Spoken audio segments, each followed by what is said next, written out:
Sirens knifed the quiet of the royal hatchery as a cracked egg bled pale gold across its shell, and the human boy with hay in his cuffs ran before the princes even turned their heads.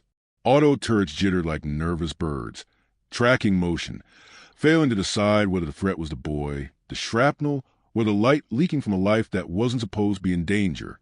"Stay with me," he whispered to the egg as if it could hear, shoulders square beneath the cradle. Feed lit up, his body the last dull shield between newborn heat and cold machinery that had never loved anything.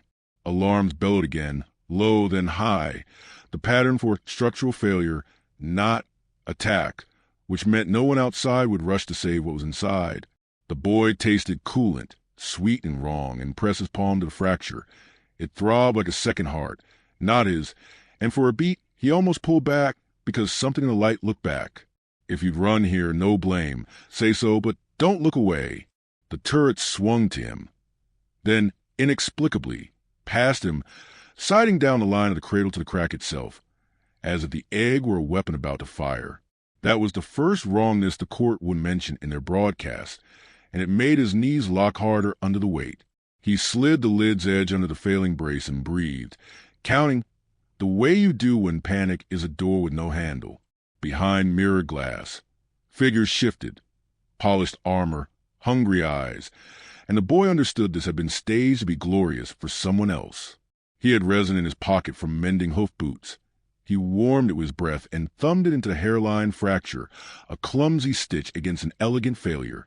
If you've ever patched something with nothing but stubbornness, you know this rhythm. If you haven't, lean closer.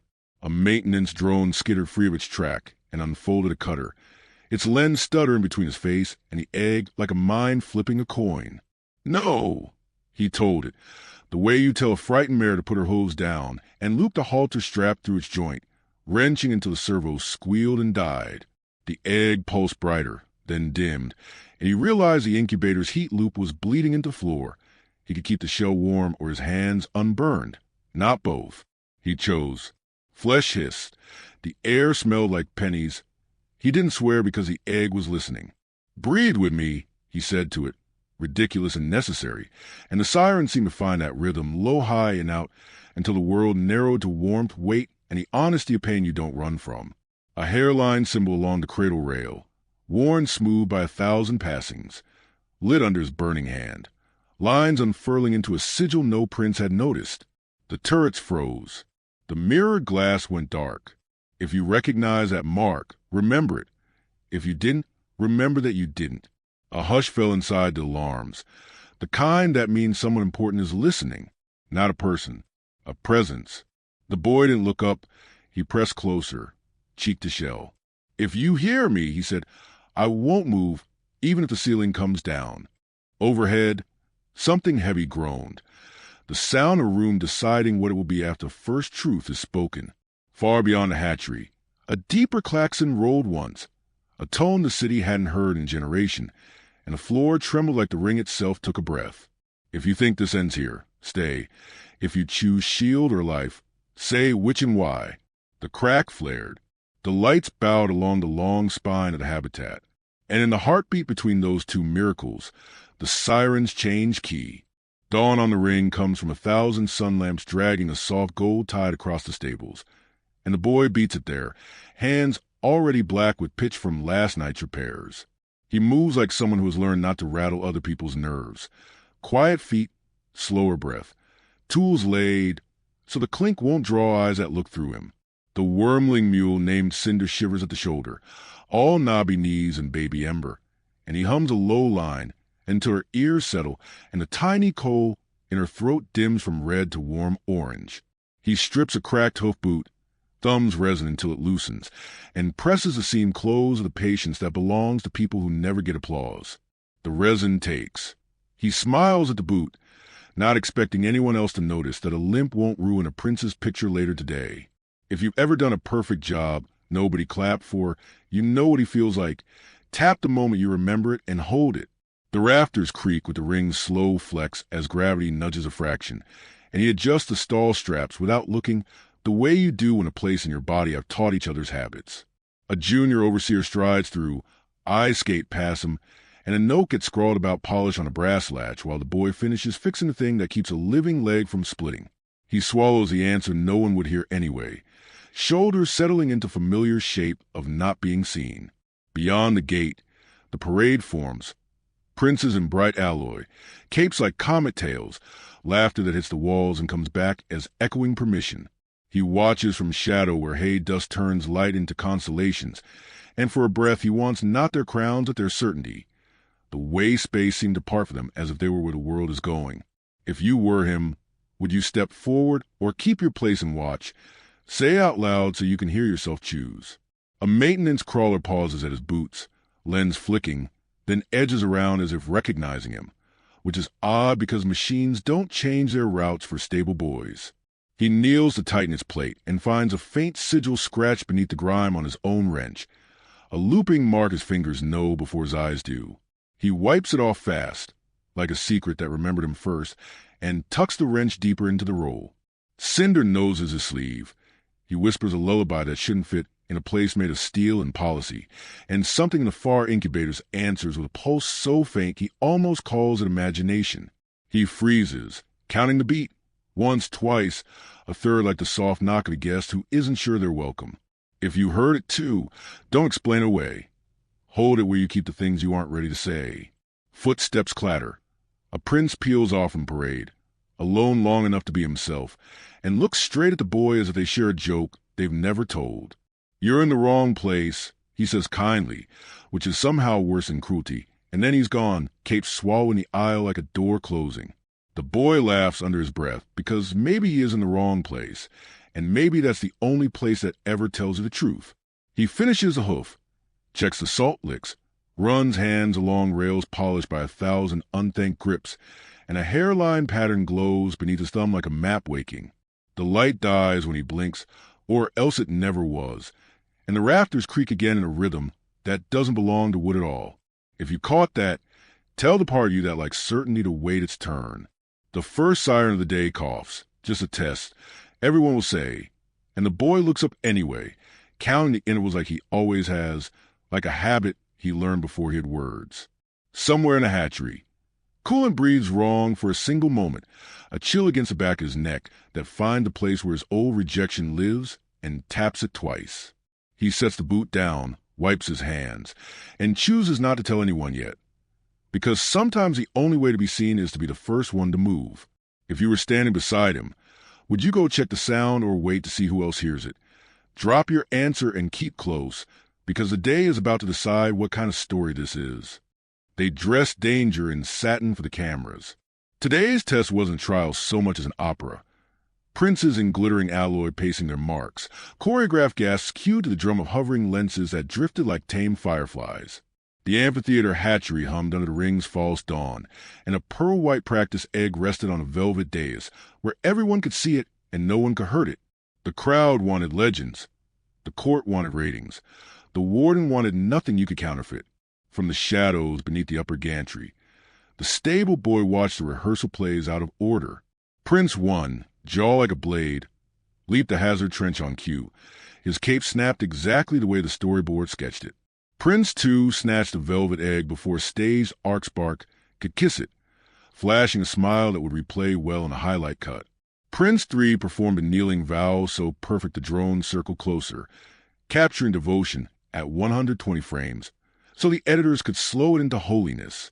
If you feel your breath sinking to the rhythm they set, hold it a second and listen for the sound that doesn't belong. There, a soft cough in the systems, almost polite.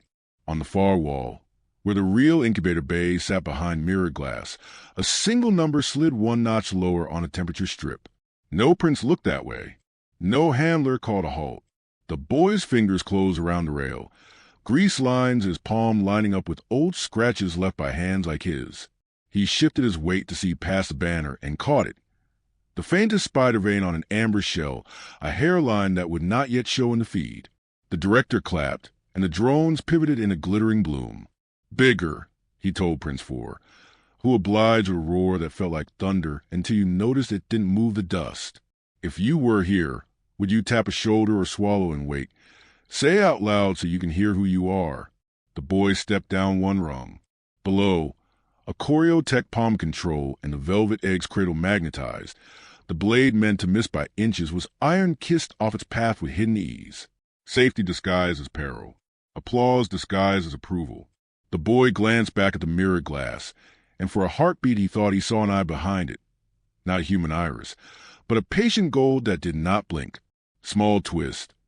The princes moved with the same cadence, the same reach, the same turn of wrist when they lifted the prop, as if a single tutor had choreographed their bones. Smaller twist. They laughed between takes with the same laugh. He took another rung. The ring's gravity cycled a fraction, and the banner swam. No one stumbled. The boy did not trust steadiness purchased by lies. A handler brushed past him without seeing and left a scent of coolant in her wake. He followed it like a trail and found a maintenance hatch propped with a wedge that wasn't standard issue, just a stable wedge, exactly like the ones he used to keep skittish beasts from crushing their own feet. Someone like him had been here, or someone was telling someone like him to come.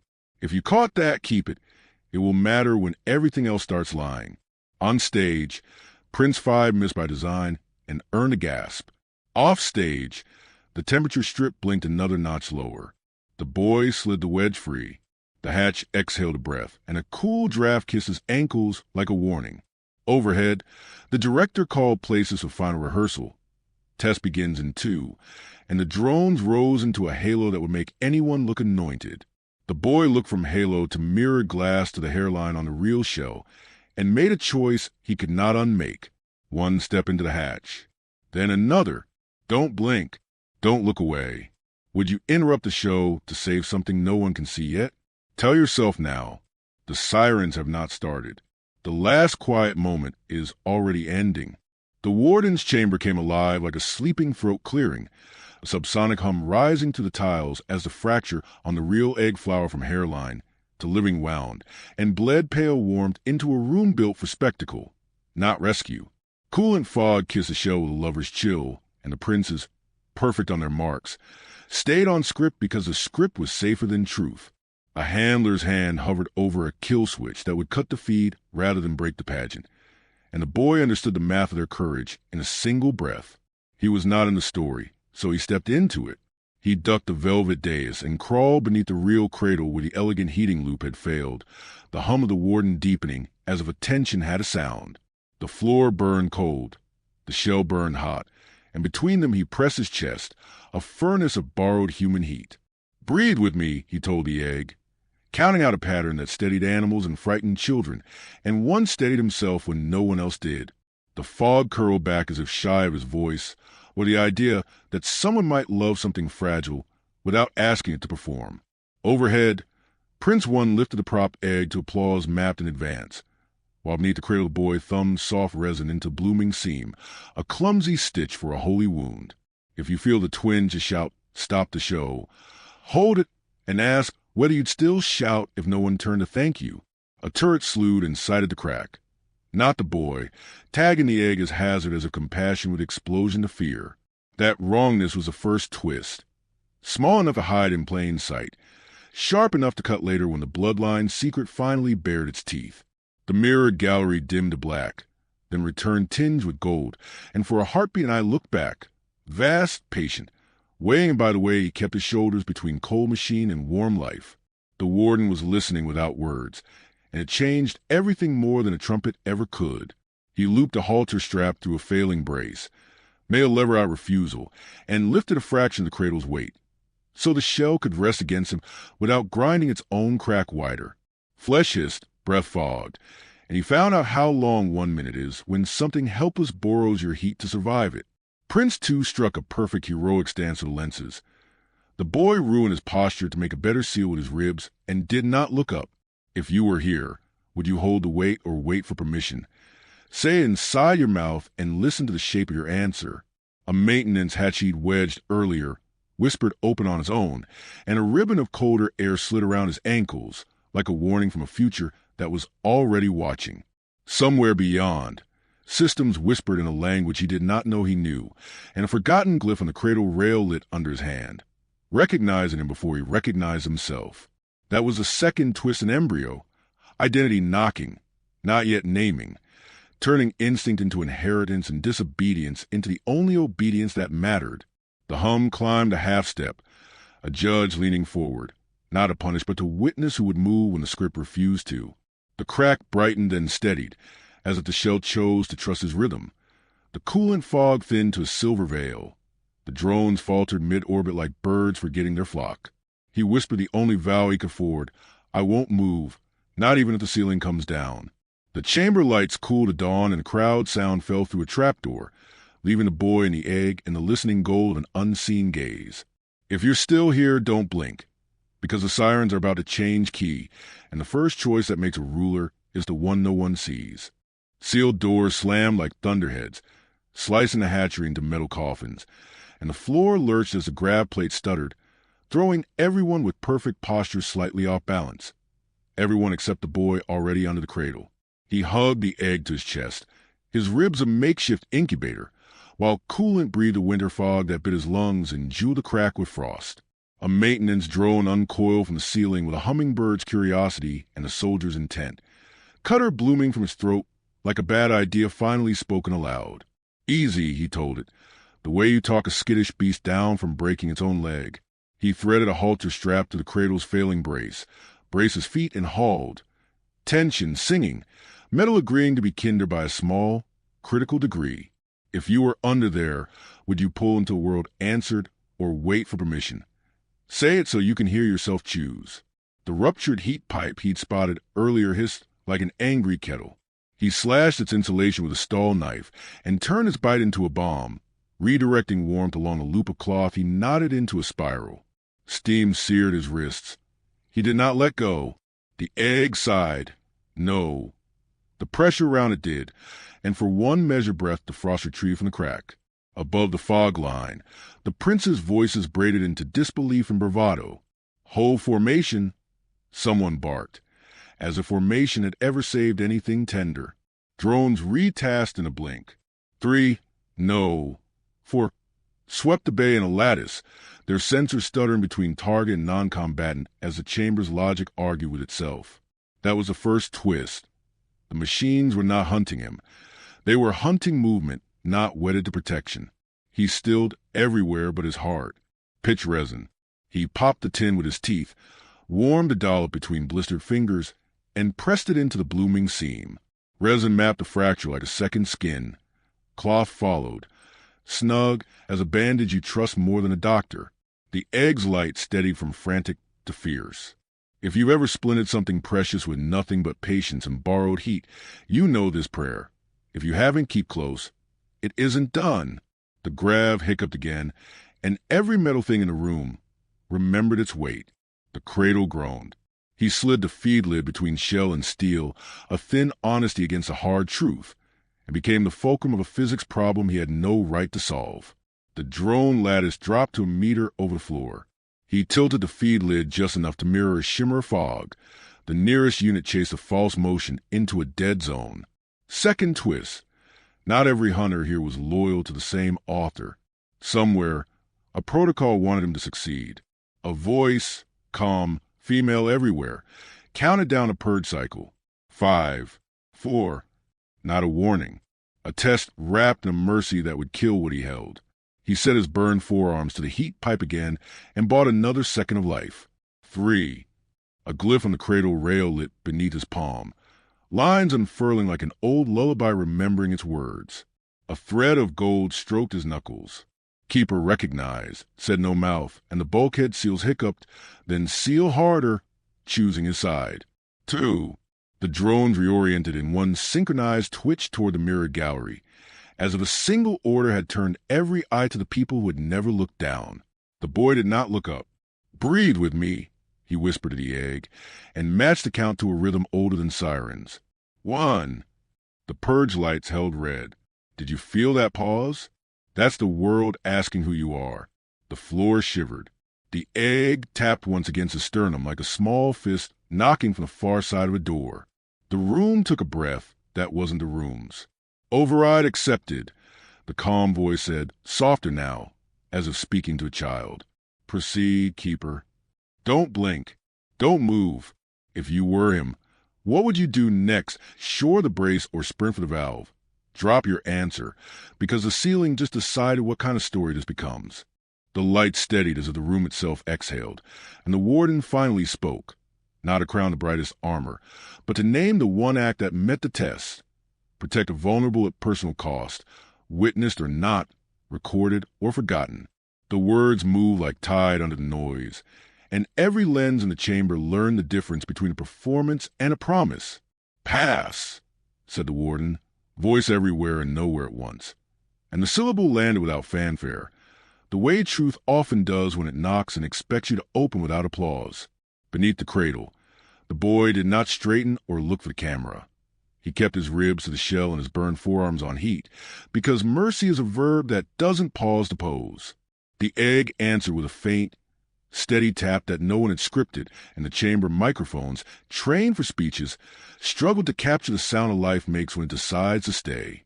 The princes stood in gleaming disbelief, light skating off their edges like excuses, and the warden did not mock them.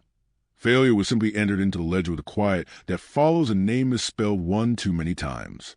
"Criteria unmet," the warden said, enumerating without scorn. "Prioritized spectacle over safety. Intervened only when risk was controlled. Substituted symbol for shelter. If you feel heat rise in your throat, shame or anger, ask which part is yours and which part belongs to a room that taught you to clap for the wrong things." A gold thread of scanning light combed the air. Not dramatic, just thorough, and for an instant the mirrored gallery stopped being a mirror and became a witness. Records pulsed open. Every shove toward a spotlight. Every glance away from a problem that didn't promise a headline. Every breath held for timing rather than courage, entered without flourish into a memory that would not be edited down for prime time. The scoreboard stayed blank on the big display, a mercy for the audience, but the data etched itself where it mattered, into the city's sense of itself. "The test measures governance," the warden said, "and governance begins where no one is watching." It was not a condemnation. It was a calibration, like turning a lens until a blur becomes an outline and the outline becomes a face you can finally recognize. If you keep that metric, hold it now. If you change it later when it costs you, say so aloud so you'll hear the bargain you're making. Cameras drifted lower, slower, as if uncertain how to frame a boy who refused to stand up and take a bow while life still needed heat. One prince stepped forward, then stopped, as if a hand you couldn't see pressed his breastplate back with two fingers and asked him whether he meant it. Another opened his mouth, found no speech that didn't taste like metal, and let it close with the soft click of a door newly aware of its hinge. "Open a review of city values," the warden said, and the words fell into the crowd like seeds that will be counted later, not clapped for now.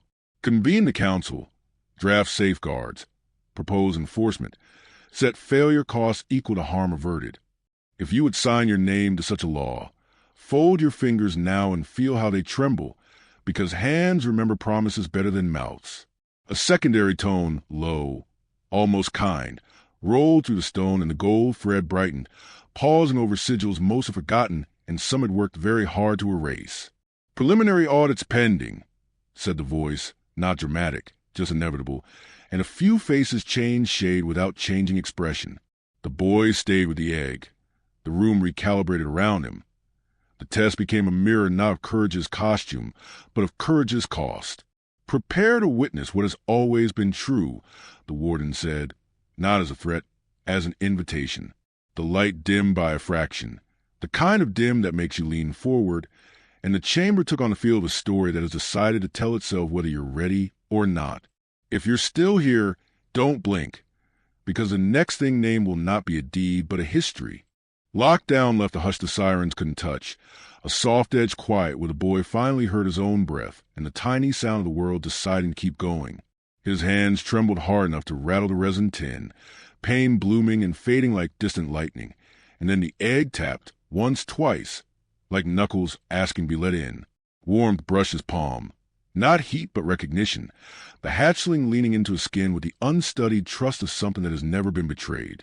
He laughed and cried at the same time, a raw edge that surprised him, because no camera caught it and no crowd told him what to feel. "Hi," he whispered, because there wasn't a bigger word that fit, and the hatchling answered by pressing its soft brightness exactly where his pulse beat under the burn. If you ever had a private moment that changed everything and no one saw it, hold it now and don't let anyone name it for you. The chamber lights cooled from spectacle to morning, and the warden's gold attention thinned, as if stepping back on purpose to leave this one small space unobserved. He eased a cloth bandage, checked the resin seam, and felt the faintest ripple run from shell to skin and up his arm, like a lullaby remembering its tune. Another tap, a shy nuzzle, and the sigil that had woken earlier ghosted across his fingertips in warm lines that matched the curve of the crack. Not by accident, but as if the shell had grown around an old instruction waiting for the right hand. Twist, soft and simple. The breath pattern he'd taught the egg under fire came back to him, mirrored perfectly from the other side. A keeper's rhythm passed mouth to shell to heart without a word. If you caught that echo, breathe with it once, because the body remembers truths the mind will argue with later. He shifted just enough to give the hatchling more warmth, ribs aching, jaw loose, face wet, unafraid of the softness because softness had saved a life. A maintenance drone drifted close, lens dilated, then, stranger still, tilted away as if something higher had told it this corner was sacred ground.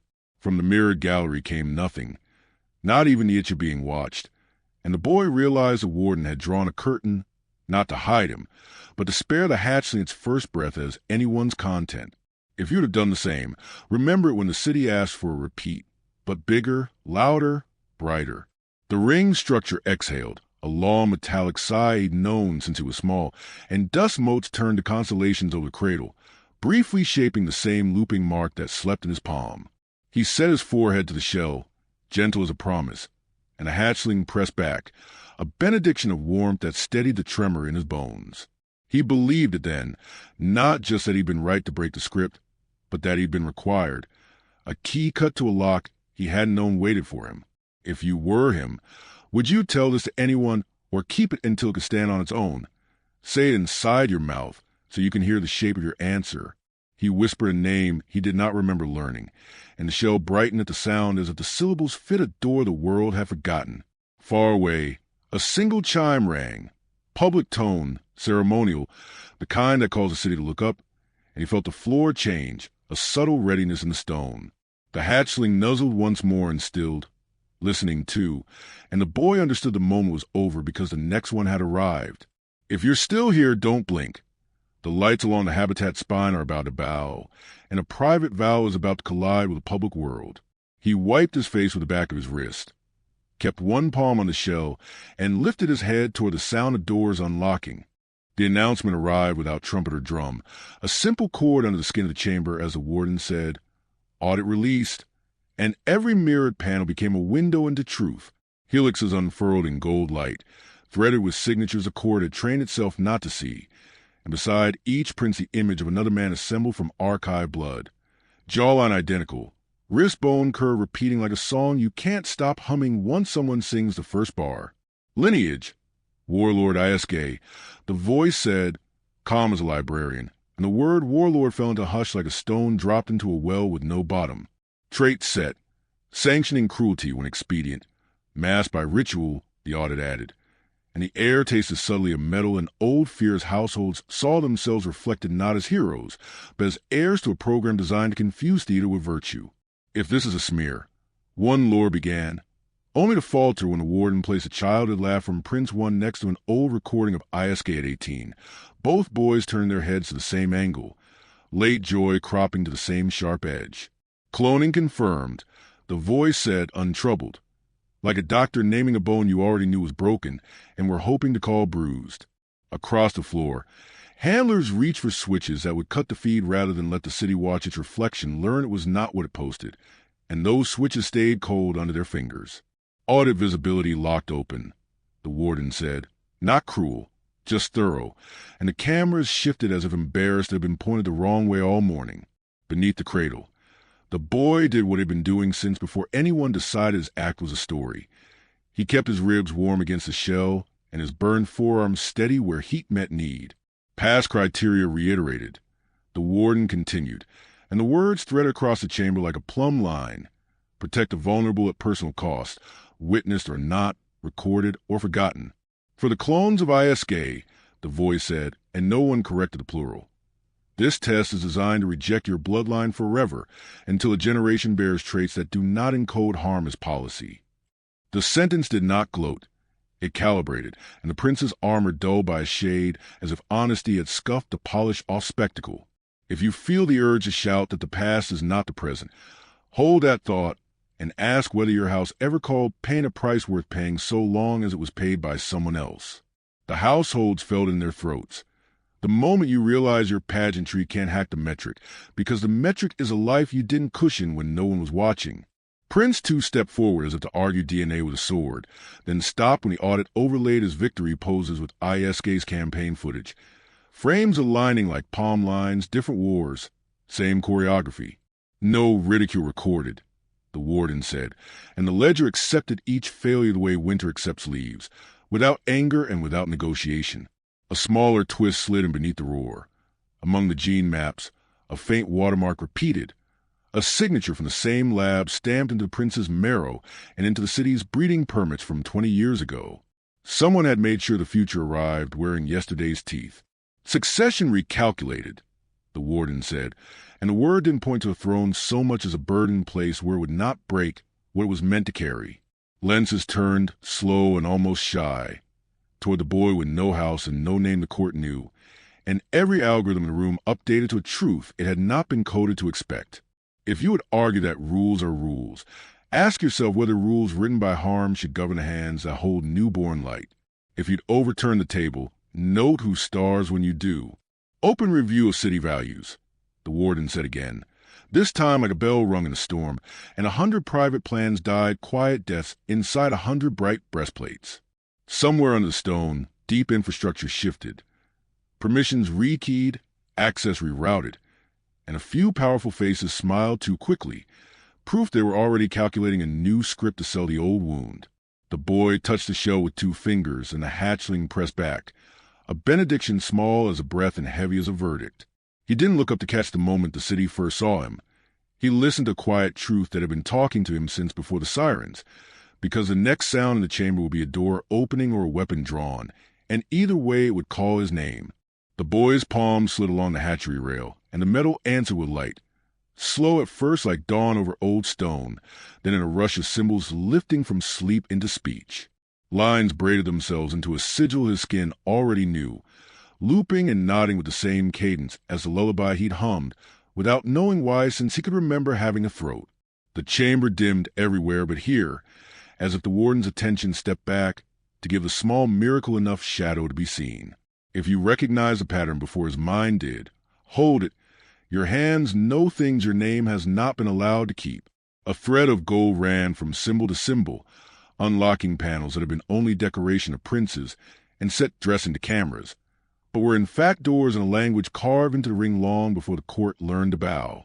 Keeper interface, said a voice too soft for broadcast and perfectly loud for a boy with burns on his wrists and a heartbeat the same tempo as the eggs. The rail warmed, not hot, just human, and memory rose through his fingers into his muscles. The one-hand sign for hush the flame, the 2-finger tap for share heat, the flat palm for I am between harm and you. He made the shapes before he could name them, and the shell answered with a shy press, like a child finishing your sentence. The mirrored gallery flickered and failed to reflect him. Instead, archive footage ghosted over the glass. People who looked like nobody important standing exactly where he stood, doing exactly what he did, while history wrote their hands out of the picture. Clutch cast, the warden said without pageant, and the word fitted the room the way a bone fits a socket that has been waiting too long. Erased during ISK's consolidation, record sealed under ritual to prevent recall. The boy swallowed, not because he feared the word, but because it tasted like the answer to a hunger he mistook for ambition. If you've ever found proof you weren't a mistake, but a map with the legend torn off, breathe once and don't apologize for how loud your heart gets. The symbols cascaded, and the rails sang a tone in 3 parts. Present keeper, absent order, pending law. Lullaby return as instruction. Count the breaths, fold the cloth, patch them inside out, then look to the corners where hurt hides when it can't afford to be seen. His hands obeyed like they'd been waiting for the permission of a name. Twists slid in soft as velvet. The marks were not lighting because of him. He lit because of them. A key cut to a lock that had once been as common as rope and had been called treason until it disappeared. A door he'd always thought was welded shut, unsealed with quiet like fresh snow, opening not to treasure but the shells of small, practical things. Heat wraps, cradle braces, record slates full of plain handwriting. The nearest slate woke at his touch and unrolled a list of the city's forgotten vows.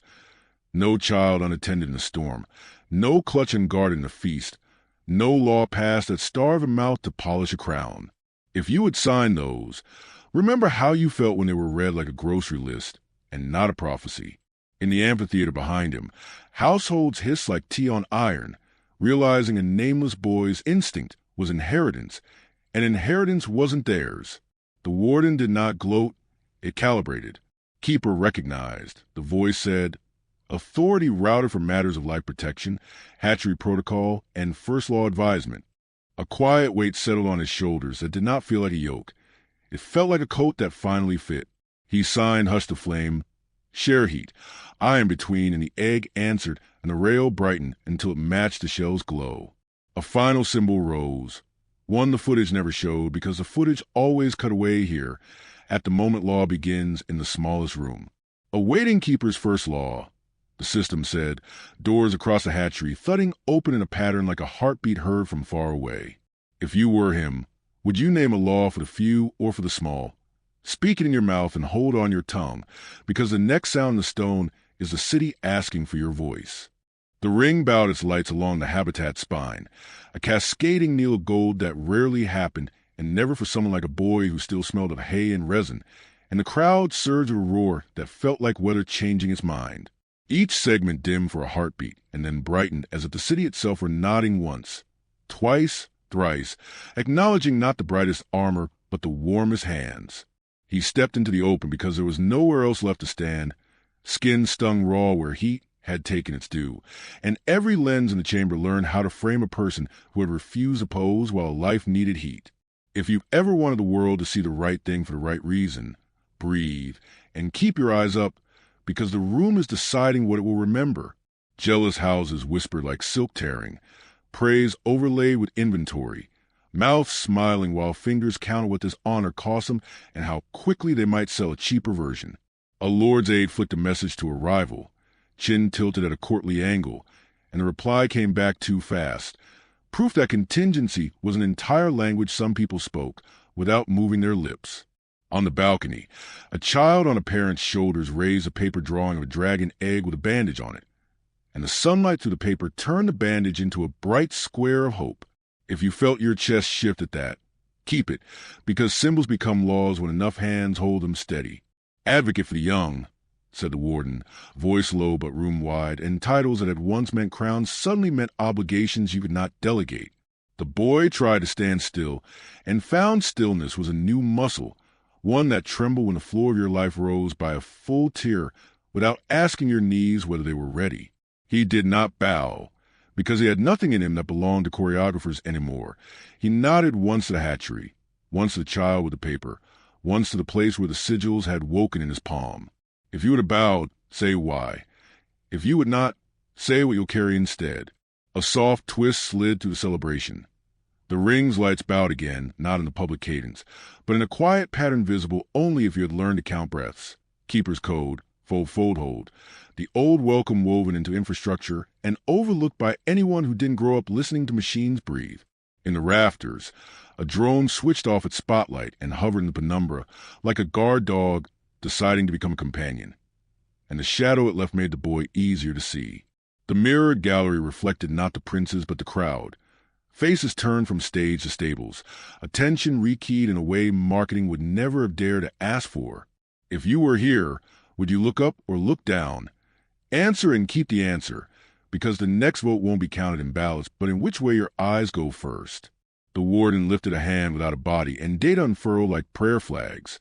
Charter drafts, safeguard proposals, a ledger where harm owed interest and compassion accrued power. Stand witness, the voice said, and the words were not ceremonial. They were a door with no handle on the outside, promising that if you stepped through you would be different on the far side. The boy glanced at the hatchling's cradle and felt a pressure in the air like weather turning at sea, a distant readiness that didn't belong to celebration at all. If you felt that too, don't blink. The lights are still bowed, but something else just raised its head in the long night beyond the windows. A final honor rolled the length of the spine, a mural, boy and egg, lit across the habitat, not as worship as a map, a reminder to look where danger wears velvet and to put your hands where heat will save what cannot save itself. The crowd chanted his name as if it had always known it. Houses recalculated behind their teeth, and the warden's last line carried in under the noise like a tide that will not be stopped. Advocate, take your place. The council awaits. If you follow him into that room, say so now and keep close, because doors are unlocking and not all of them open inward. The council chamber unfurled like a clock open to daylight, gears of law, teeth of precedent, and the steady pulse of the warden as it called the city to turn values into rules or admit they were costumes. Benches filled with merchants in crisp ledgers, soldiers in scar plates, nobles in velvet logic, and one boy still smelling faintly of resin who had been named advocate for the young an hour and a lifetime ago. Order, said the warden, and light braided into 3 strands over the central table. Hatcheries, orphans, enforcement, make mercy a system, or confess it was a slogan. The boy stood, steady by the memory of a quiet nuzzle against his palm, and set his voice to the cadence that calms frightened things and honest people. First law, he said, no clutch unguarded in a feast, no child unattended in a storm, no budget balanced by starving small mouths to polish large names. Merchants rose in a rustle of numbers, arguing that compassion, without columns, collapses, that feedstock futures, transit lanes, and festival tariffs cannot survive mandates written like lullabies. Name a funding rail, one said, or sign your apology now. Cut spectacle to pay for safekeeping, the boy answered, pointing to a projection of parade routes that glowed like a bloodstream in the city's face. Reallocate ceremony power to a dedicated hearth circuit for hatcheries and homes, and tied luxury bandwidth to a red thread responder network trained to keep heat and hands where they're needed first.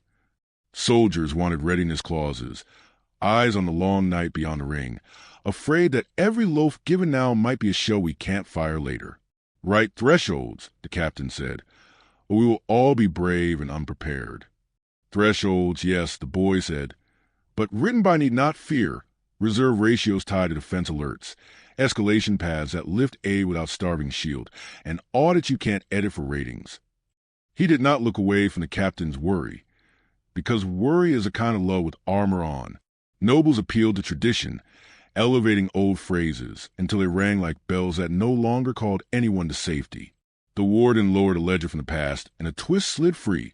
An orphan-tide statue quietly rerouted during Iasca's rise. Ceremonial excise siphoned from mouths to mantles with a flourish that had looked like charity. A merchant who had been silent stood with an expression like a bridge deciding to exist. Restore the tithe, she said. Abolish the siphons, and let trade pledge the first season's hearth circuit power if enforcement is blind and fast. Enforcement, the warden echoed, and the chamber cooled the way a forge does before it hardens truth. Who refuses to be bound by the law that protects the small? Hesitations counted themselves out loud. Sanctions, seizures, removal from pageant roles, interdiction from luxury bandwidth. Each cost a mirror for each comfort. The boy added one more, quiet as a breath. Public inventory of promises kept. Vote, said the warden, and the strands of light waited, the room athroat holding a word. The boy's palm found a rail, and keeper sigils warmed beneath his hand, as if the language itself approved the shape of the law being made. Twist inside the twist. The red thread network he proposed pinged on its own, provisional nodes binding across districts where nobody important lives, answering a call not yet written, but already true. In the rafters, a drone clicked its recorder off and hovered with the patience of a witness instead of a camera. The tall doors groaned, and jealous houses leaned forward with smiles that didn't reach their eyes, counting new ways to sell old harm under kinder names. The warden dimmed the gallery to keep the next moment from being turned into a trailer. If you would sign this, the boy said, meeting the room and the city behind it, sign it with hands you will hold to the work. His voice did not rise. It endured. The vote bars brightened, yes kindled, no faltered, and far beneath the chamber the hearth circuit spooled live in a soft thrum like a heart that belongs to more than one chest. The warden opened his mouth to declare, and every light in the hall twitched as the defense grid whispered contact from the long dark, requesting emergency jurisdiction routing to advocate level. "Proceed," the warden began, and the floor trembled with an answer from outside the law's reach. "If you choose shields or shelters first, say it now and keep close. The next door doesn't open inward." The first ping was small, a silver tap in the defense grid's bones, and then the long night beyond the ring answered with choir-burned signatures marching in formation like a memory that never learned how to die. Market awnings rattled with a wind that wasn't wind. Shrines began on old prayers without priests, and the warden's voice slid through every corridor with a calm. "That means the storm is already here." "Contact," said the grid. Not dramatic, just certain, and the pattern lit like scars across the starfield. Warlord allies by their spacing, by their turns, by the way their lead ships let the rear wings breathe before closing like teeth. People who had never seen war except on someone else's screen felt in their knees, and the price of bread, both changing at once. The Wayfarer always recalculates a city. The warden narrowed gates, braided patrol routes, and set the hearth circuit to steady pulse instead of sleep. Lights along the small streets switching from festival gold to working red. The color "we see you and we're not moving." "Finish the charter," the voice told the council, not as a flourish but as a fuse, because paper you can't sign before the first salvo is paper that never mattered. The boy stood in the spill of the chamber's edge light, palms still stiff with sigils, feeling the egg's heartbeat like a second pulse inside his own while the grid overlaid routes on the walls in thin white lines. If you were him, would you look up at the sky or down at the cradle? Answer it now so your feet know which way to go when the floor tilts. Twist carried on the next ping. Embedded in the enemy's formation was a repeating pattern that wasn't theirs.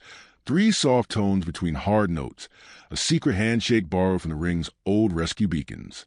Someone out there had taught the wolves to howl mercy, knowing a city like this will always listen first if it thinks a small voice is calling. Stalls shuddered like eyelids. Tram lines cleared as if by a shared thought, and in the temple district a bell that only rings for fire rang for war, which in a place like this often means the same thing. Soldiers readied shield ratios and asked the captain for permission to pull power from the hearth, and the captain looked at the advocate because the last hour had redrawn the map of who answers what. "Fresh old told," the boy said, voice quiet but not unsure, and the warden echoed it across the ribcage of the ring until merchants and nurses and dock crews all heard the same word at the same time. Compassion stayed funded in the first breath of fear, and the market didn't break, and that mattered more than any speech the city could have filmed. A second twist uncoiled under the council table where schematics slept. A hidden supply route tied to pageant budgets lit up in red, a vein of fuel and favors leading from bright halls to a shadow dock already warming. Jealous houses had contingency plans that looked like patriotism if you squinted and treason if you didn't, and the warden cut power to the dock with a sound like a door deciding to be honest. If you felt your jaw set, keep that. You'll need it when the offers come dressed as compromises with a deadline shaped like a blade. The grid's voice softened for one line only, a courtesy before the ledger sharpened again. Advocate jurisdiction requested by external contact filter. Confirm or deny provisional route. The boy glanced at the cradle and at the braided light above the table where hatcheries, orphans, enforcement still hung like 3 braids waiting for a single knot. He could feel the city listening for a word that would make it braver or smaller, and he could feel the armada closing like a door that would not knock twice. "Finish the charter," the warden said again, as if law could move faster than ships if enough hands held the pen at once. The advocate lifted his palm to the rail, and the keeper marks warmed, the chamber's lights lowering to hide one boy from the cameras, so he could think like a person and not a symbol. If you would choose shields or shelters first, whisper it now to the part of you that has to live with the choice. The grid pinged closer, clearer, and the rescue cadence inside the enemy's howl played one more time like a dare. The boy drew a breath to answer, and every lamp along the habitat spine bowed in unison for a heartbeat that didn't belong to celebration at all. Then the wall lit with the armada's silhouette, larger than any banner, and the chamber doors began to unlock from the outside. Decoys fell like white petals and bloomed into lies, and the defense grid answered by sliding a soft band of light around the boy's wrist. The keeper's mark burning like a quiet sunrise as authority braided itself to the hatchery's lifelines. The chamber dimmed everywhere but the rail beneath his palm. Two glyphs rose in the air over his hand, like choices pretending to be doors. Wake brewed and fortify shields. The first would call the hatchlings early and teach their first breath to taste like war. The second would pull heat from the cradles and leave the clutch to the cold that kills without leaving a scar. Conditional command routed to advocate. The grid said, voice even as a held note. Decision point in 10. 9. He could feel the hatchling's pulse under his skin, small and fierce, answering his heartbeat like an echo that wants to grow up into a voice. The council's murmur blurred into a tide. The captain's request for ratios waited like a dog at a door. The warden did not speak. Everyone who mattered had already said their piece. Now it was hands. Twist slid in on the next ping. The enemy formation's rescue cadence wasn't a plea. Hidden in the softness between the notes was a binding, an old cruelty wearing a kinder mask. Wake the brood to that song, and they would imprint on an order that didn't come from here. A weapon born is a childhood stolen, even if the crown calls it necessary. 8. If you were him, would you choose shields and listen to cold take what you swore to guard, or choose heat and hear the city break beneath a sky that doesn't love it?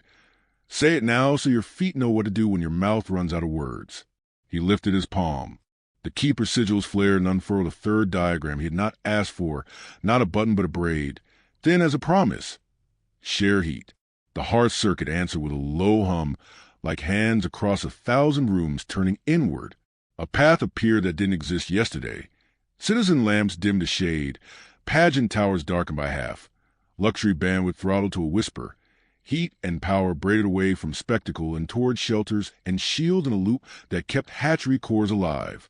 Unauthorized path, said an old rule in a polite voice, the kind that smiles while it locks the wrong door.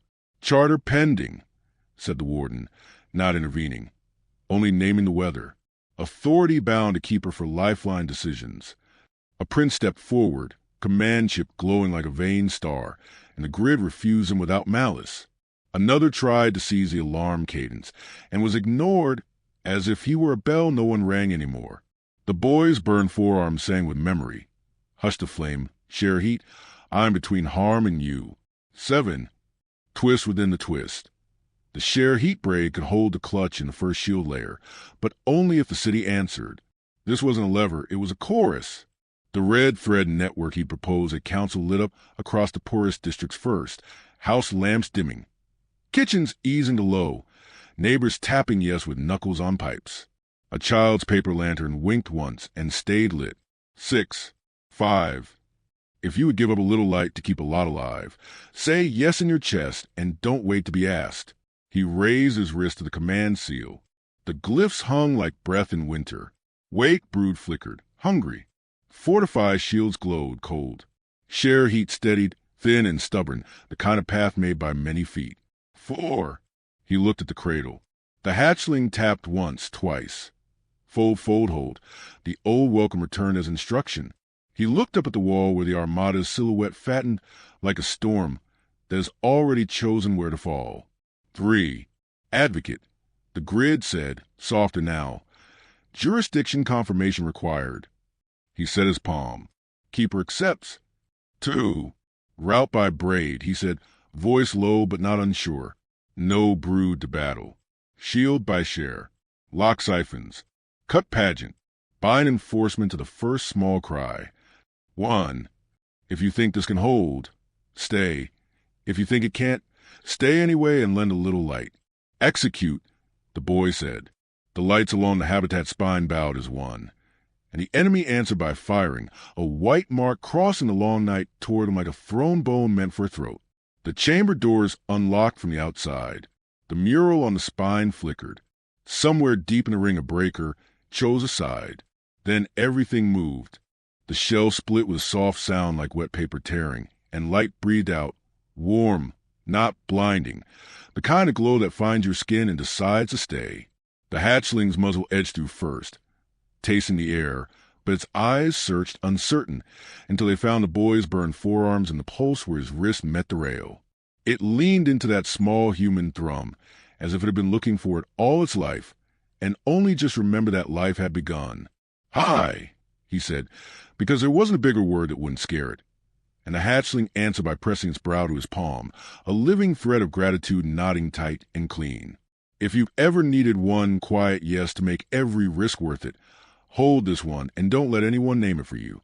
Impact in 12, the grid murmured, voice low as the underside of the bell. Outside the cradle, the city held its breath.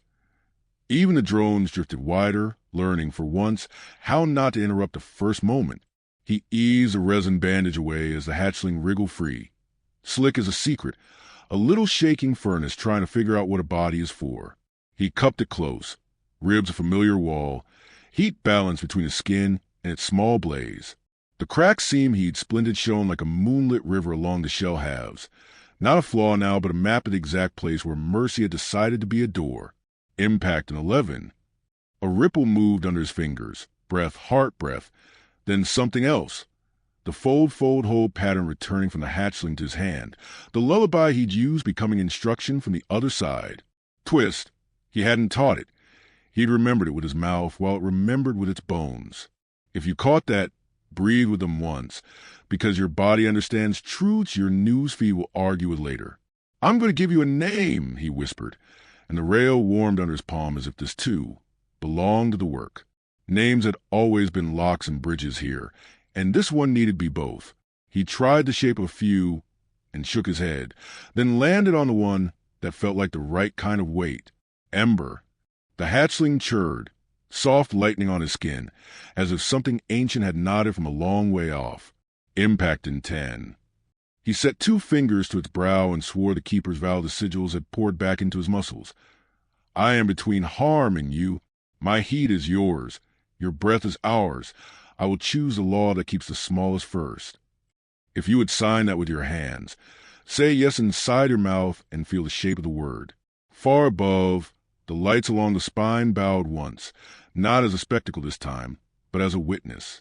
Crowds and markets and shrines leaned toward whatever screen wasn't lying, and then leaned past the screens entirely, toward the idea that what happens next belongs to all of them. Impact in 9. Ember peered toward the ceiling, throat embering brighter in quick, curious beats. Another twist. The hatchling wasn't afraid of the countdown. It listened to it like a drummer hearing the measure before the song starts, then pressed closer to human, who had refused to let go when no one was watching. Impact in 8. He tucked Ember beneath the cradle brace he'd reworked and slid the feed lid into a better angle, an instinct turning out to be a remembered technique. If you think the moment is too small to change the next one, remember how quiet a heartbeat is and how much it moves. Impact in 7. The chamber doors sighed as if they might open, and then did not. Ember lifted its head, made a sound like a match deciding to be sunrise, and the boy looked up toward the grid's voice, mouth ready to answer the next impossible question. Impact in 6.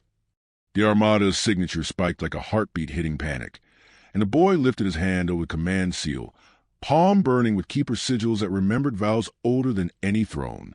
Wake brood and fortified shields hung in the air like 2 doors that both opened onto loss, and the room went so quiet that even the countdown sounded like someone trying not to cry. Ember pressed its brow to his wrist. Small heat, saying stay here while the city's eyes beg save us, and the difference between those 2 loves stretched him until something in his chest felt like it would split. If you were him, would you choose the sky or the cradle? Say it in your mouth, so your hands know which truth to hold when the seal lights. The warden did not speak, which was how the room learned the decision was real, not theater, and the defense grid dimmed the cameras by a single stop so a person could think instead of the symbol. Share heat pulse again, thin braid, stubborn thread, and he felt the city answering from kitchens and alleys and workbenches, lending what small light it could the way people do when they finally remember they are not alone. Twist slid in with the next ping. A ghost hand tried to route command through a pageant tower, smiling code shaped like charity, and the grid refused it without anger. The way a door declines a stranger who uses your mother's name. Another twist cut colder. The mercy cadence from the enemy flipped to a lock rhythm for exactly 1 beat, promising the brute a language that wasn't theirs if he called them early. Impact in 5, said the grid, calm as a steady hand on a frightened shoulder, and the captain nodded without speaking because any word then would have been an excuse. The boy counted fold, whole with Ember, palms together, and found the courage that doesn't shout, just persists, and for a heartbeat, he could see the path that wouldn't break either promise if enough people carried the edges. If you've ever had to choose between two goods and keep your soul, breathe once and don't blink, because this is at shape. He lowered his hand, not to surrender but to set the braid, and the seal brightened as if recognizing a voice from home, ready to make the world heavier in the places that should never be light. Somewhere deep, breakers thunk like honest answers, and the pageant towers went dim, and 1,000 small rooms grew warm enough to keep breathing while the first shield layer thickened by a fraction you could only feel if you were listening for mercy. The enemy's first strike carved a white mark across the long night toward them, and the room leaned at the same angle as a city that refuses to kneel to anything but the truth. If you would stand there too, say yes now and hold it, because this next second is a door. He chose. Cut to black. The ring's spine ignited a mural of boy and egg from pole to pole, not as a coronation but as a map, each segment bowing its light, like a vow you make with your neighbors when you are done pretending you can survive alone. Markets and shrines lifted their faces to it. Jealous houses bared their teeth behind closed smiles, and somewhere a child touched a paper lantern to a window and made a star out of something that cost almost nothing. The warden's voice did not return with fanfare. It came back like tide. Witness recorded. World rekeyed to the first small cry, and a ledger opened on a clean page that waited for hands more than names.